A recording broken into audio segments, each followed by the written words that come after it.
রাসূলুল্লাহ সাল্লাল্লাহু আলাইহি ওয়াসাল্লাম হাদিস শরীফে ইরশাদ করিয়াছেন, আল্লাহ তাআলার এমন একটি নাম আছে যার মাধ্যমে দোয়া করলে দোয়া কখনো ফিরিয়ে দেওয়া হয় না। এই নামের মাধ্যমে দোয়া করলে কারো দোয়া খালি হাতে ফেরে না। এই আমলের মাধ্যমে অনেকে হারানো ভালোবাসা ফিরে পেয়েছেন, অনেকে হারানো সম্পদ ফিরে পেয়েছেন, অনেকে নিজের পছন্দ অনুযায়ী জায়গায় বিবাহের ব্যবস্থা পেয়েছেন, অনেকে চাকরি সুসংবাদ পেয়েছেন, আবার অনেকে সন্তান লাভের খুশির খবর পেয়েছেন। আলহামদুলিল্লাহ। প্রিয় দর্শক, মনে রাখবেন, আল্লাহর নাম কোরআনের আয়াত আর রাসূলুল্লাহ সাল্লাল্লাহু আলাইহি সাল্লামের হাদিস এগুলো কখনো কাউকে ধোঁকা দেয় না। এখন মনোযোগ দিয়ে শুনুন, আমি আমলটির নিয়ম বলছি। প্রতিদিন আসরে নামাজের পর অন্তত 7 দিন পাকসাফ হয়ে পবিত্র অবস্থায় বসবেন।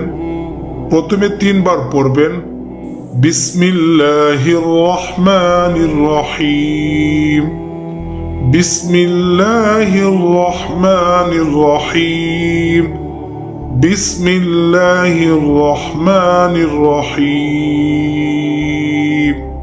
এরপর পড়বেন আল্লাহুম্মা ইন্নী আসআলুকা বিসমিকাল আযম, আল্লাহুম্মা ইন্নী আসআলুকা বিসমিকাল আযম, আল্লাহুম্মা ইন্নী আসআলুকা বিসমিকাল আযম।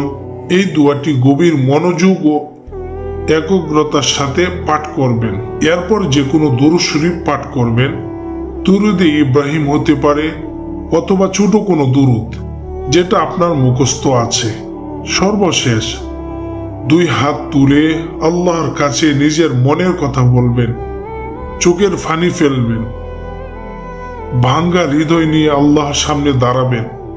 সেটা হোক হারানো ভালোবাসা, বিবাহের দুশ্চিন্তা, সন্তান চাওয়া, চাকরির আশা, অথবা যে কোনো হালাল প্রয়োজন, সবকিছু আল্লাহর কাছে খুলে বলবেন। এই দুয়ার অর্থই হলো, হে আল্লাহ, আমি আপনার সে মহামান্বিত নামের মাধ্যমে আপনার কাছে প্রার্থনা করছি, আপনি আমার দোয়া কবুল করুন। আলহামদুলিল্লাহ। প্রিয় দর্শক, আমি নিজে আমলটি করে আল্লাহর পক্ষ থেকে এমন সুসংবাদ পেয়েছি যার জন্য আমি দীর্ঘদিন ধরে কামনা করেছি।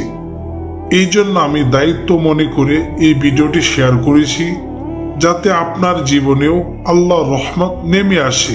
ভিডিওটি যদি আপনার হৃদয় স্পর্শ করে তাহলে অবশ্যই লাইক করবেন, কমেন্টস করে ইনশাল্লাহ লিখবেন আর শেয়ার করবেন, কারণ আপনার একটি শেয়ার অন্য কোনো ভাইয়ের বা বোনের দুঃখ দূর হওয়ার কারণ হতে পারে, আর সেটাই আপনার জন্য সদকায়ে জারি হয়ে যাবে ইনশাআল্লাহ।